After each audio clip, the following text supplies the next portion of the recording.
আসসালামু আলাইকুম। স্বাদের লাউয়ের একটা সুন্দর রেসিপি নিয়ে চলে আসলাম বন্ধুরা। সবার কি অবস্থা? আশা করি সবাই ভালো আছেন।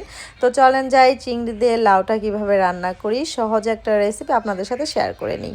এই লাউটা আমি গিফট পেয়েছি। আমাকে বেশ কয়েকদিন আগে একটা ভিডিওতে দেখতে পেয়েছেন যে লাউটা আমাকে একজন উপহার দিয়েছে, পপি। পপি, তোমাকে অনেক অনেক থ্যাংক ইউ, কারণ লাউয়ের তরকারিটা অনেকটা মজা হয়েছে। খুবই খুবই দেশের একটা ফ্লেভার অনুযায়ী একটা তরকারি খেয়েছি অনেকদিন পর। তো রান্নাটা শুরু করে দিলাম। একটা প্যানে তেল গরম করে জিরা ফোড়ন দিয়ে দিয়েছি গোটা, তারপরে পেঁয়াজ মরিচ এবং কি মশলাগুলো দিয়ে কষিয়ে নিয়ে চিংড়িটা কষালাম। চিংড়িটা ভালো মতো কষানো হয়ে গেলে তারপরে আমি লাউটা দিয়ে সুন্দর মতো কষিয়ে নেব। আর মশলা তো প্রতিনিয়ত যা ব্যবহার করি আমরা সেটাই দিয়ে থাকি।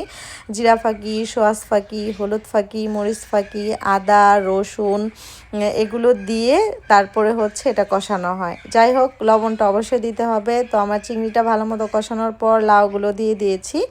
লাউটা দেওয়ার পর কিন্তু কষানোর একটু পরপরই পানি উঠে গিয়েছে। তো এই পানিটুকু দিয়েই আমি লাউটা কষিয়ে নিয়েছি। তারপর আমি পরিমাণ মতো একটু ঝোল রাখার জন্য পানিটা দিলাম।